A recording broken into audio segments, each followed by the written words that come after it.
नमस्कार. मी ऐश्वर्या दर्शन क्षीरसागर तुमचं आयकॅनमध्ये स्वागत करते. तर मला माझ्याबरोबर तुम्ही शिकत आहात मंथन या टॅलेंट सर्च एक्झामचा अभ्यासक्रम. तर आपण याच्यामध्ये मागच्या जे लेक्चर झालं, त्याच्यामध्ये आपण इंटेलिजन्स टेस्टमध्ये आपण थोडेसे कॅरिंग आउट इन्स्ट्रक्शन्स, त्याच्याबरोबर letter series, number series, alphabet series, त्याच्याबरोबरच आपण मिरर इमेज आणि वॉटर इमेज हे महत्त्वाचे पॉइंट्स थोडेसे पाहिलेत. त्याच्यामध्ये मी तुम्हाला ट्रिक्ससुद्धा सांगितल्या होत्या. आता याच्यामध्ये थोडं आपण नेक्स्ट टॉपिक जो आहे तो पाहणार आहोत. तर तो जो आहे क्लासिफिकेशन. आता क्लासिफिकेशन म्हणजेच काय? तर आपल्याला जर समजा एखाद्या सगळ्या एखादा बॉक्स दिला ज्याच्यामध्ये खूप साऱ्या गोष्टी आहेत. पण त्या फक्त आपल्याला वेगळ्या-वेगळ्या करायच्यात, की त्या काय करायच्यात? समजा बॉल्स आहेत, तर बॉल्स वेगळे काढायचे आहेत, पेन्स वेगळे काढायचे आहेत. तर आपण काय करणार आहोत? जे बॉल आहेत ते वेगळे काढणार, पण त्या बॉलमध्ये सुद्धा आपण कलर्सचे बॉल वेगळे काढणार, साधे बॉल्स वेगळे काढणार, टेनिस बॉल. तर जे आपण करतोय दॅट इज कॉल्ड क्लासिफिकेशन. म्हणजेच काय? तर ह्यालाच आपण क्लासिफिकेशन म्हणणार आहे. फक्त हेच आहे, की आपल्याला याच्यामध्ये जे आपल्या इंटेलिजन्स टेस्टमध्ये जे आहे, ते आपल्याला वर्ड्स, नंबर्स आणि फिगर्स या 3 पॉइंट्समध्ये आपल्याला त्याचं क्लासिफिकेशन करायचंय. म्हणजेच काय असणार आहे, की आपल्याला 4 असे नंबर्स दिलेले 4 नंबर्स, फिगर्स किंवा 4 वर्ड्स असे दिलेले असतील, जे एका क्लासिफिकेशनमध्ये येतात. म्हणजेच काय, जर आपण त्यांना ग्रुपिंग करायला गेलो, तर ते एका ग्रुपमध्ये येतील आणि त्यातला एक जो वर्ड आहे तो वेगळा असणार आहे किंवा एक नंबर किंवा जी ती फिगर असेल, ती थोडीशी वेगळी असणार आहे. तीच फक्त आपल्याला त्याच्यामधनं शोधायची आणि त्याला आपल्याला प्रॉपर रिझन असलं पाहिजे, की त्यानुसार आपण ती फिगर किंवा तो वर्ड वेगळा काढतो. याच्यासाठी आपल्याला काहीतरी रिझन असलं पाहिजे. तेच फक्त आपल्याला इथं करायचं आहे. म्हणजेच काय, the question has 4 words of which 3 have resemblance and 1 is irrelevant. You have to identify this word by exactly careful observation. म्हणजेच काय होऊ शकतं, एखाद्या वेळेस गडबडीत आपण कोणता जो क्लासिफिकेशनमध्ये बसतोय तोही बाहेर काढू शकतो. त्याच्यासाठी आपल्याला प्रॉपर रिझन पाहिजे. तर ते कसं असणार आहे?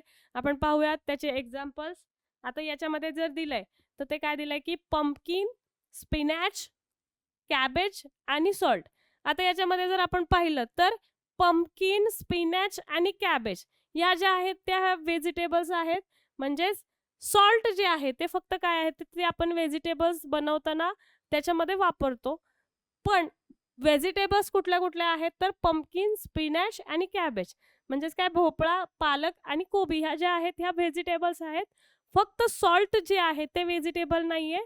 म्हणून आपला जो ऑड वन आउट जो निघतोय तो असणार आहे सॉल्ट आणि याला रिझन काय असणार आहे, तर अदर्स आर व्हेजिटेबल्स. हे याचं प्रॉपर एक्सप्लेनेशन असणार आहे. त्याच्यानंतर ना पुढचा जो क्वेश्चन आहे तो काय दिलाय, पुढच्या क्वेश्चनमध्ये गोदावरी, रिव्हर, कृष्णा आणि भीमा. तर आपण जर पाहिलं तर गोदावरी, कृष्णा आणि भीमा या 3 नद्या आहेत. म्हणजेच त्या काय आहेत, त्या रिव्हर्स आहेत. रिव्हर हा जरी त्यांचा रिलेटेड वर्ड असला तरी सुद्धा रिव्हरमध्ये या 3 रिव्हर्स आहेत. म्हणजेच काय म्हणू शकतो आपण, जर रिव्हरची ट्री डायग्राम काढली तर आपल्याला गोदावरी, कृष्णा आणि भीमा असं पार्ट्स मिळतील. म्हणजे क्लासिफिकेशन होतंय. पण रिव्हर जो आहे तो वेगळा का पडतोय, तर बाकीचे जे सगळे आहेत ते नद्यांची नावं आहेत. म्हणजे रिव्हर नेम्स आहेत. फक्त रिव्हर जे आहे ते वेगळे येणार आहे. म्हणून आपलं आन्सर जे असणार आहे ते असणार आहे रिव्हर. आता यातला थर्ड जो क्वेश्चन आहे तो आपण पाहू शकतो, महाराष्ट्र, राजस्थान, चायना आणि केरळ. आता याच्यामध्ये काय आहे, जो महाराष्ट्र, राजस्थान आणि केरळ हे जे आहेत हे आपले इंडियातले स्टेट्स आहेत. म्हणजेच काय, तर चायना जी आहे ती एक कंट्री आहे, इंडिया आपली कंट्री आहे आणि आपल्या कंट्रीमध्ये महाराष्ट्र, राजस्थान आणि केरळ हे स्टेट्स आहेत. फक्त चायना जी आहे ती कंट्री आहे जी की आपल्याशी रिलेटेड नाहीये, अदर कंट्री असल्यामुळे आपल्याला चायना जे आन्सर आहे ते मिळणार आहे. आणि रिझन काय असणार आहे, तर others are states in India. हे आपलं रिझन असणार आहे. हे झालं आपलं क्लासिफिकेशन. याच्यामध्ये आपण काय करत होतो, तर आपले जे 4 वर्ड्स होते त्याच्यातले ते 3 होते, त्यांना आपण एका ग्रुपिंगमध्ये टाकत होतो आणि एक वर्ड जो आहे तो वेगळा होता, तो त्याला आपण ऑड वन आउट करून त्याचं रिझन देऊन त्याला बाहेर काढत होतो. हे झालं वर्ड्समध्ये. आता आपण पुढचं जे आहे ते क्लासिफिकेशनच आहे, फक्त ते नंबर्समध्ये असणार आहे. तर याच्यामध्ये काय असणार आहे, same as it is 3 out of 4 numbers belong to a group because of similarity among them we have to find odd one out. म्हणजेच काय असणार आहे, 4 नंबर्स असणार आहे, त्यातले जे 3 असणार आहेत ते 3 मध्ये काहीतरी सिमिलरिटी असणार आहे. म्हणजेच काय असू शकतं, काही ऑड असू शकतात, काही इवन असू शकतात, काही प्राइम्स असू शकतात, किंवा काही एका टेबल्समध्ये असू शकतात, या प्रकारे असू शकतं. हेच फक्त आपल्याला कसं करायचंय, त्यांचं काही जे क्लासिफिकेशन आहे ते आपल्याला मेन्शन करायचंय आणि त्यानुसार आपल्याला त्यांना वेगळं काढायचंय. पाहूयात त्याचे एक्झाम्पल्स. आता पहिलं जर पाहिलं 81, 49, 34 आणि 100, याच्यामध्ये जर आपण पाहिलं, जर आपण इवन नंबरचं लॉजिक घेतलं तर इवन नंबर इथं 81 आणि 49 आहे, दोनच बाहेर पडतात. आणि जर ऑड नंबर्स 81 आणि 49 आहेत, सॉरी इवन नंबर जे आहेत ते 34 आणि 100 आहेत, पण ते लॉजिक इथं यूज होत नाही, कारण की आपल्याला 2 नाही तर आपल्याला कोणता तरी एक वेगळा काढायचा आहे. याच्यामध्ये बघितलं तर 81, 100 असं कोणतेही एकमेकांच्या टेबल्समध्ये येत नाहीयेत. सो आपण याला प्राईम नंबर्समध्ये पण नाही येऊ शकत, कारण की 49ला डिवाइड होतं, 34ला पण डिवाइड होतं, 81ला डिवाइड होतं, सगळ्यांना डिवाइड होतं. So prime numbers also not is there. So राहिला ऑप्शन जे असणार आहे ते मला असं वाटतं स्क्वेअर्सचं लॉजिक इथं होऊ शकतं. पाहिलं जर आपले स्क्वेअर्स जर रिसेट असतील तर आपल्याला ते लगेच ओळखता येईल. 81 जो आहे तो 9चा स्क्वेअर आहे, 49 जो आहे तो 7चा स्क्वेअर आहे आणि 100 जो आहे तो 10चा स्क्वेअर आहे. म्हणजेच 34 फक्त कोणाचा स्क्वेअर नाहीये, 36 जो आहे तो 6चा स्क्वेअर आहे. म्हणजेच काय, आपला 34 हा ऑड वन आउट होतोय. आता थोडं पुढे जाऊया. 52, 42, 39, 74. आता याच्यामध्ये क्लिअर आपल्याला दिसते की बाकीचे जे नंबर्स आहेत 52, 42, 74, ज्याच्या लास्टला 2, 2 आणि 4 आहे, म्हणून ते असणार आहेत इवन नंबर्स. सो 39 एकटाच ऑड आहे, म्हणून तो आपल्याला ऑप्शन मधनं बाहेर पडतोय 39, because it is an odd number. आता पुढे जाऊया. 24, 45, 27, 54. जर आता आपण इथं ऑड इव्हनचं पाहिलं तर हा इव्हन आहे, हा इव्हन आहे. सो 2 ऑड निघतायत, आपल्याला ते नाही येणार आहे इथे.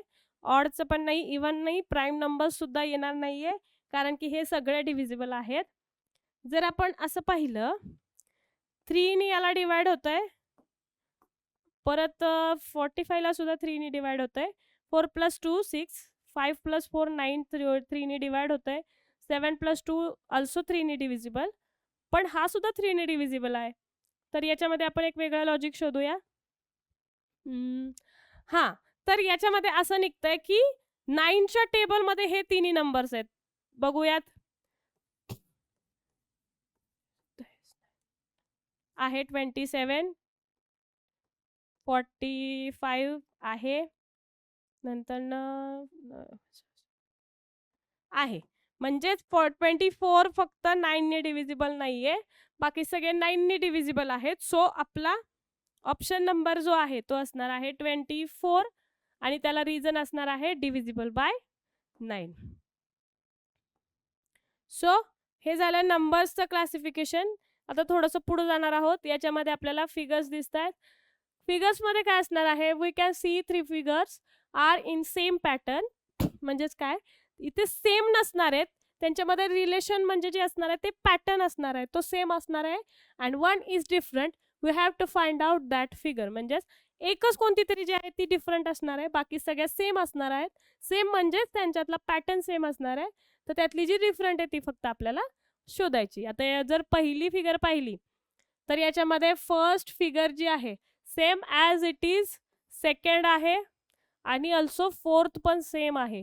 फक्त थर्ड जी आहे त्याच्यामध्ये जो खाली ट्रायंगल दिलाय तो अपवर्ड झालाय आणि स्क्वेअर जो झालाय तो डाऊनवर्ड आहे. म्हणून ऑप्शन नंबर 3 जो असणार आहे तो ऑड वन आउट होतोय.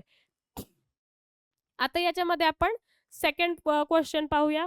सेकंड क्वेश्चन मध्ये पाहिलं तर पहिल्या ज्या लाईन्स आहेत त्या या पद्धतीने आहेत, झिगझॅग पद्धतीने. सेकंड ज्या आहेत त्या स्टँडिंग्स आहेत, थर्ड मध्ये स्क्वेअर आहे आणि लास्ट मध्ये थोड्याशा कर्व लाईन आहेत. तर आपण याच्यामध्ये रिलेशन जर लावायचं झालं, पॅटर्न जर लावायचं झाला तर आपण असं लावू शकतो की option 1, 2 and 4 are open figures. म्हणजेच काय की त्या कुठेही क्लोज नाही आहेत. एखाद्या जसं स्क्वेअर मध्ये दिसतंय आपल्याला, स्क्वेअर जे आहे तो क्लोज्ड फिगर आहे, म्हणजेच त्याला बाउंड्रीज आहेत. म्हणून आपला ऑप्शन नंबर जो 3 आहे तो याच्यामधनं बाहेर पडतोय. क्लासिफिकेशनसाठी आपलं रिझन जे आहे ते अदर्स आर ओपन फिगर्स. याच्यामध्ये आपला थर्ड जो आहे, थर्ड खूपच इझी आहे. आपल्याला बघितल्यानंतरच लगेच कळेल की याच्यामध्ये काय करायचंय, कुठली आउट होणार आहे. तर पहिली जी पाहिली याच्यामध्ये जे कलर केलेले आहेत, कलर्स केलेले स्क्वेअर्स आहेत ते अपोजिट आहेत. सेकंड मध्ये सुद्धा कलर केलेले अपोजिट आहेत आणि विदाउट कलर त्यांच्यामध्ये आहे. थर्ड मध्ये सुद्धा कलर्ड वाले अपोजिट आणि विदाउट कलर त्यांच्या मध्ये आहे. आणि फोर्थ मध्ये फक्त कलर्ड केलेले ॲडजसंट आणि त्याच्या शेजारी विदाउट कलर केलेला आहे. म्हणजेच हाच पॅटर्न पुढे फॉलो केला गेलेला नाहीये. म्हणून आपला ऑप्शन नंबर 4 जो आहे तो याच्यातून बाहेर पडतोय. आता याच्यामध्ये काय होतं, क्लासिफिकेशन मध्ये आपण पाहिलं की या आपल्याला काय दिलं जायचं की 4 फिगर्स दिल्या होत्या, त्यातल्या 3 ज्या आहेत त्या रिसेम्बलन्स फिगर्स म्हणजेच वर्ड्स. नंबर्स मध्ये सुद्धा तसंच होतं की 3 जे आहेत ते सारख्या होत्या, म्हणजे काहीतरी त्यांच्यात एक रिलेशन होतं. फक्त लास्ट वन जी होती ती वेगळी होती, म्हणजेच फोर्थ नंबरची किंवा कुठलीही मधली, तर ती फक्त आपल्याला त्याच्यातून आयडेंटिफाय करायची होती आणि आपल्याला एक प्रॉपर रिझन द्यायचं होतं. याच प्रकारचे क्वेश्चन्स आपल्याला क्लासिफिकेशन मध्ये येतात, ज्याच्यामध्ये मला असं वाटतं की जास्त गोंधळून जाण्याचा प्रयत्न, म्हणजे गोंधळून नाही गेलं पाहिजे. याच्यामध्ये आपल्याला रिझन्स जे आहेत ते प्रॉपर माहिती आहे. नंबर्स जर असतील त्याच्यामध्ये जनरली आपल्याला ऑड, इव्हन, प्राईम, टेबल्स याच्यातलेच विचारले जातात. फिगर्स मध्ये सुद्धा जास्त काही हार्ड नसतं, याच प्रकारे असतं. आणि वर्ड्स मध्ये जे आहे ते आपण जीकेतलं बऱ्यापैकी असतं. आता याच्यामध्ये आपण पुढचा टॉपिक जो पाहणार आहोत तो आहे आयडेंटिकल सिमिलर रिलेशन. आता आपल्याला जे आपण पाहिलं क्लासिफिकेशन मध्ये त्याच्यामध्ये आपल्याला एक काहीतरी रिलेशन होतं जे की आपण शोधत होतो आणि तेच रिलेशनने आपण चौथा जो वर्ड आहे किंवा जो बाहेर पडतोय त्याला तो चेक करत होतो की तो त्याच्याशी मिळता जुळता आहे का. आता आपल्याला तेच करायचंय, फक्त काय करायचंय याच्यामध्ये, तर याच्यामध्ये in this case there is a relation between first and second word. याच्यामध्ये सुद्धा 4 वर्ड्स असणार आहेत. फक्त काय असणार आहे तर जे फर्स्ट आणि सेकंड मध्ये जे रिलेशन आहे तेच रिलेशन आपल्याला थर्ड आणि फोर्थ मध्ये लावायचंय. म्हणजेच काय, we have to identify the correct type of relation and word apply to that third word and to find the proper fourth word. म्हणजेच काय असणार आहे याच्यामध्ये 4 वर्ड्स असणार आहेत. त्यातल्या पहिल्या 2 मध्ये जे रिलेशन आहे तेच रिलेशन आपल्याला दुसऱ्या 2 मध्ये शोधायचंय, पण त्यातला आपल्याला एकच वर्ड दिलेला असणार आहे. पुढचा जो वर्ड आहे तो आपण शोधायचा. याच्यामधल्या आपला वर्ड्स मधला पहिला जो टॉपिक आहे, म्हणजे पहिला जो प्रश्न आहे तो पाहूया. स्टोन. स्टोन म्हणजे तुम्हाला माहिती आहे दगड असतो, रॉक असतो. स्टोन जो आहे तो सॉलिड असतो, म्हणजेच काय असतो की त्याला एक डेफिनेट साईड शेप असतं, दॅट इज सॉलिड असतं. म्हणजे स्टोनचं जे आहे ते फिजिकल स्टेट आपल्याला दिलेलं आहे. फिजिकल स्टेट म्हणजेच काय की तो कसा असतो ते आपल्याला दिलंय. म्हणजेच हे रिलेशन आपल्याला इथं असणार आहे. स्टोन बद्दल माहिती सांगितली आहे. तसंच आपल्याला मिल्क बद्दल सांगायचे. आता मिल्क जे आहे ते जनरली लिक्विड फॉर्म मध्ये असतं. सो मिल्क वेपर म्हणजेच काय तर वाफा वगैरे. सो मिल्क काऊ देते, हे तर रिलेशन इथं नाहीये, कारण की स्टोन सॉलिड जे आहे ते स्टोन मध्ये येत नाही, असं काही नाहीये याच्यामध्ये. सो काऊ येणार नाही. आणि स्टीम म्हणजेच वेफर्स असतात, सो तेही येणार नाहीये. मिल्कचा जो फिजिकल स्टेट आहे ती असते लिक्विड. म्हणून आपण इथं जे फिजिकल स्टेटचं जे रिलेशन लावलं त्यानुसार आपल्याला जे आन्सर मिळाले ते असणार आहे लिक्विड. आता याच्यामध्ये पुढचा जो क्वेश्चन आहे तो आहे गंगा.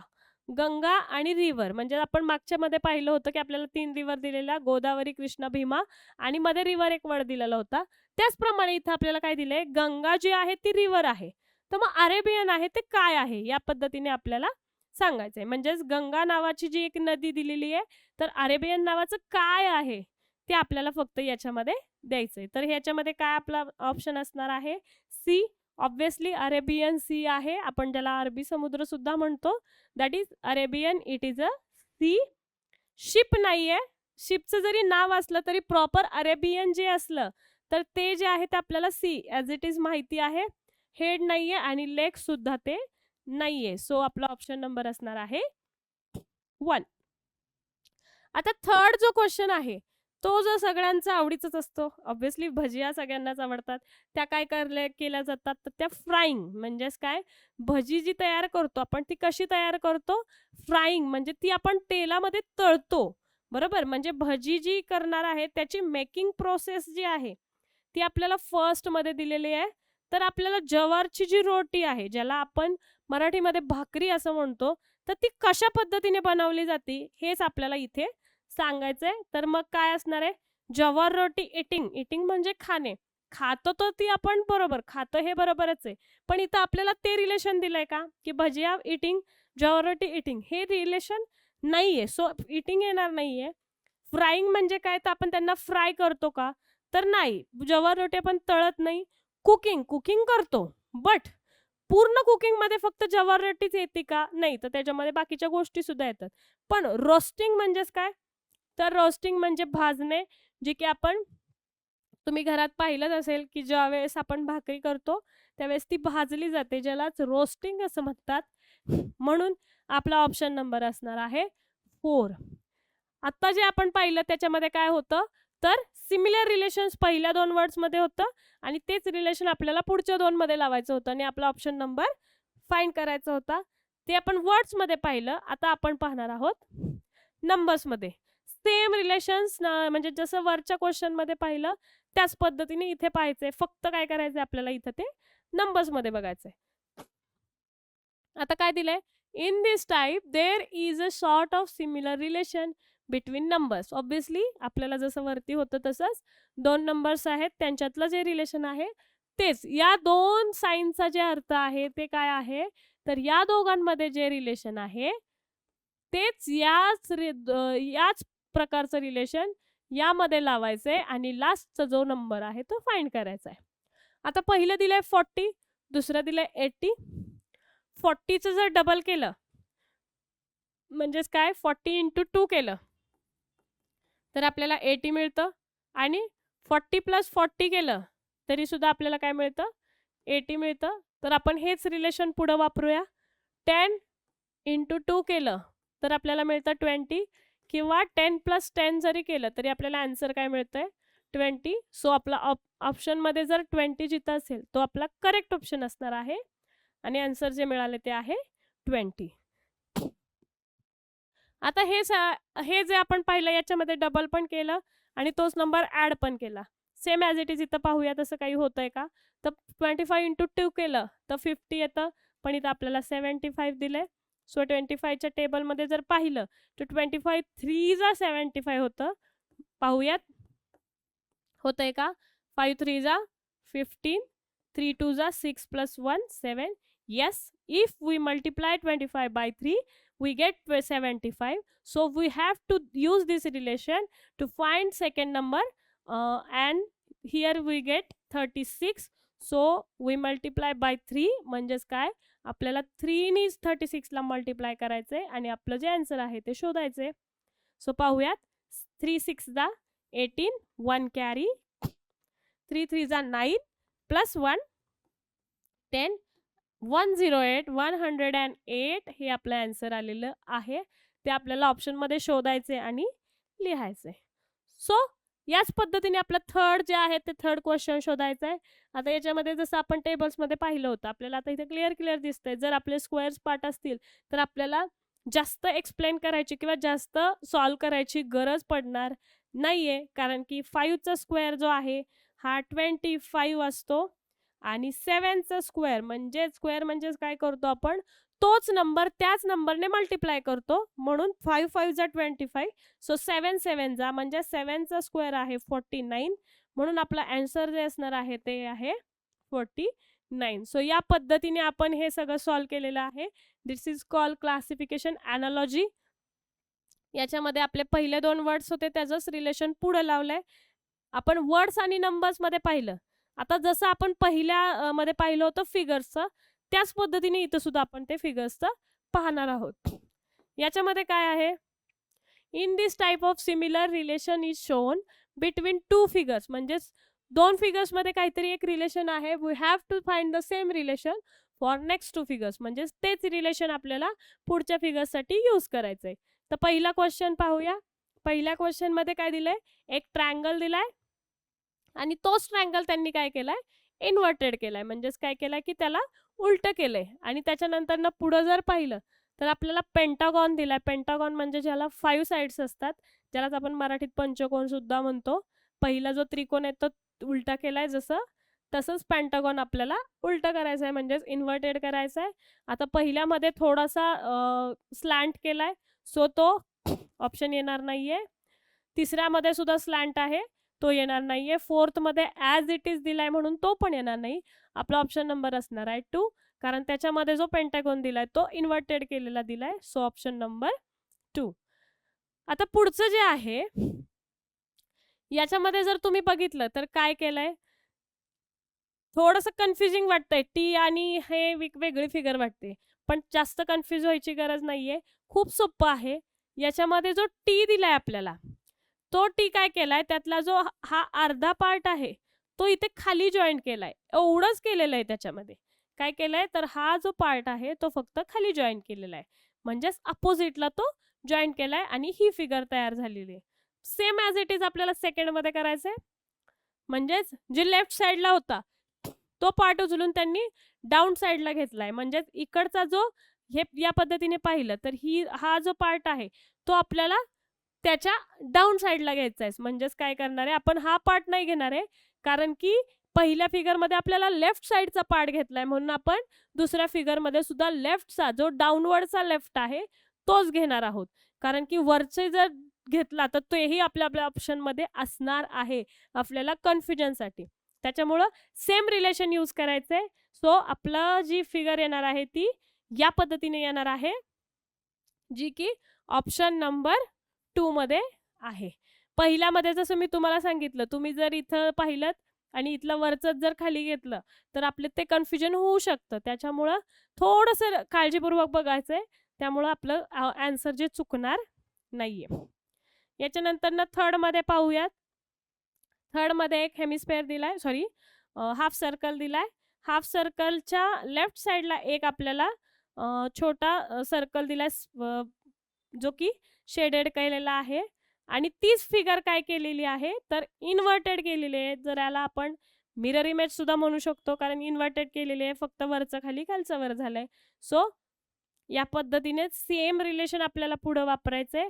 पहिला जो आहे तो पहिला फक्त उलटा करायचा आहे आणि मधला सुद्धा आतला तो सुद्धा उलटा होणार आहे. सो ही आपण ड्रॉ केली. आता मी जी ड्रॉ केलेली फिगर आहे ती मला वाटतंय फर्स्टमध्ये नाहीये, सेकंडमध्ये सुद्धा नाहीये. गडबडीत तुम्ही ही करू शकता. आणि थर्डमध्ये दोन्ही पॉईंट्स जे आहेत ते एक साईडला आहेत. आणि सेकंडमध्ये आपल्याला ती फिगर मिळाली आहे. जसं माझं आत्ता झालं तसंच तुमचंही होऊ शकतं. त्याच्यामुळं आपलं केअरफुली ते पाहणं खूप गरजेचं आहे. आपण जी फिगर काढली आहे तीच फिगर सेकंड नंबर ऑप्शनला मॅच होते, कारण की फोर्थ नंबरची जी आहे ती इन्व्हर्टेड नाहीये, ती ॲज इट इज दिलेली आहे. सो आपला ऑप्शन नंबर असणार आहे 2. याच पद्धतीने आपण जे पाहिलं आता क्लासिफिकेशनमध्ये, आपण काय पाहिलं होतं तर वरती पहिले 4 वर्ड्स दिलेले, 4 फिगर किंवा 4 नंबर्स, आणि त्याच्यातनं आपल्याला एक ऑड वन आउट काढायचा होता. आणि क्लासिफिकेशन पुढं आलो. ॲनालॉजीमध्ये काय पाहिलं तर पहिले 2 वर्ड्समध्ये किंवा फिगरमध्ये किंवा नंबर्समध्ये सेम रिलेशन होतं, तेच आपल्याला पुढच्या 2 मध्ये लावायचं होतं. आणि फोर्थ नंबरचा जो आहे तो आपल्याला फाइंड करायचा होता ऑप्शन, ते आपण याच्यामध्ये पाहिलं. आजच्या लेक्चरमध्ये हे जे पाहिलं ते मला असं वाटतं तुम्हाला समजलं असेलच. जरी नसेल समजलं तरी तुम्ही याचे जे क्वेश्चन आहेत हार्ड क्वेश्चन सॉल्व करायला घेऊन तुम्ही प्रयत्न करू शकता. जर नाही समजलं तर तुम्ही कमेंट बॉक्समध्ये टाईप करा. आपली जी आय कॅन ट्रेनिंग इन्स्टिट्यूट आहे ती सलग 5 वर्षे राज्यात आणि सलग 3 वर्ष देशात नंबर 1ची अकॅडमी आहे. आपण जी आहे ते आपल्या सैनिक स्कूल प्रवेश परीक्षा याची तयारी करून घेतो. त्याच्याबरोबरच आपण जवाहर नवोदय विद्यालय, राष्ट्रीय मिलिटरी स्कूल ज्याला आपण RMS म्हणतो, SPI Sambhajinagar Nashik, olympiad, scholarship, Manthan, Pradnyashodh, Manthan तर आपण पाहतच आहोत, JEE, नीट, NDA फाउंडेशन अशा प्रकारच्या सर्व प्रकारच्या एक्झामची तयारी आपण करून घेतो. याच्यामध्ये तुम्हाला एक QR दिलेला आहे, तो तुम्ही स्कॅन करून फ्री पेपर्स मिळवू शकता. आणि व्हिडिओच्या डिस्क्रिप्शन बॉक्समध्ये एक Google फॉर्मची लिंकसुद्धा आहे, ती तुम्ही फिल करून तुमचं रजिस्ट्रेशन कंप्लीट करू शकता. त्याचबरोबर इथं जो कॉन्टॅक्ट दिलेला आहे त्याच्यावरती तुम्ही कॉल करून अधिक माहितीसुद्धा मिळवू शकता. तर आपल्या ज्या आय कॅन ट्रेनिंग इन्स्टिट्यूटमध्ये तुम्हाला जर प्रवेश निश्चित करायचा तर लवकरात लवकर करा. आणि व्हिडिओ आवडला असल्यास लाईक, शेअर, सबस्क्राईब करा. थँक्यू.